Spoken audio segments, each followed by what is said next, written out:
Global পয়েন্টের পক্ষ থেকে সবাইকে স্বাগতম।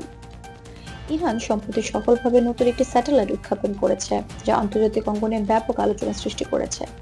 দেশটি এই স্যাটেলাইটের মাধ্যমে ভূগবেষণা, যোগাযোগ এবং পর্যবেক্ষণ কার্যক্রমের নতুন দিগন্ত উন্মোচন করছে। এক সময় ইরানের ডিজিটাল নীতিতেও বড় পরিবর্তনের ইঙ্গিত দেখা দিয়েছে, বিশেষ করে বিদেশি প্রযুক্তি প্ল্যাটফর্মের উপর নিয়ন্ত্রণ আরো জোরদার করা হয়েছে।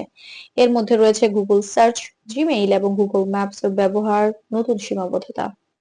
বিশ্বস্ত আন্তর্জাতিক সংবাদ মাধ্যম যেমন রয়টার্স, বিবিসি এবং আল জাজিরা জানিয়েছে, এই পদক্ষেপ ইরানের প্রযুক্তিগত আত্মনির্ভরতা বৃদ্ধি এবং স্থানীয় প্রযুক্তি উন্নয়নের প্রচেষ্টা হিসেবে ধরা হচ্ছে।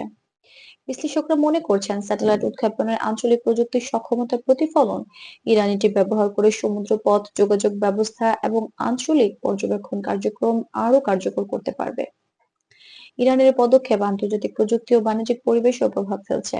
আন্তর্জাতিক কোম্পানিগুলো স্থানীয় নিয়ম নীতি এবং নিরাপত্তা মাপদণ্ড অনুযায়ী তাদের কার্যক্রম সামঞ্জস্য করতে হবে।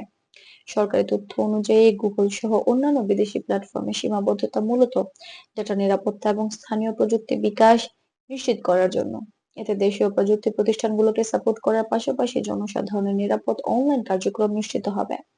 বিশেষজ্ঞরা মনে করছেন, এই পদক্ষেপ কোনো আক্রমণাত্মক উদ্দেশ্য নয়, বরং এটি আন্তর্জাতিক পর্যবেক্ষণ ও নিরাপত্তা বজায় রাখার মধ্য দিয়ে প্রযুক্তিগত আত্মনির্ভরতা প্রদর্শনের একটি মাধ্যম।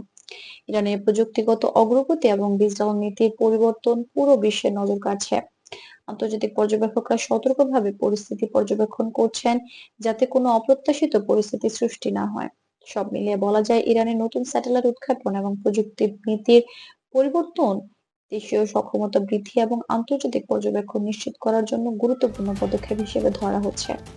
গ্লোবাল পয়েন্টের সঙ্গে থাকার জন্য আপনাদের ধন্যবাদ। এই ধরনের আন্তর্জাতিক গুরুত্বপূর্ণ বিশ্লেষণ পেতে আমাদের চ্যানেলটি সাবস্ক্রাইব করতে ভুলবেন না।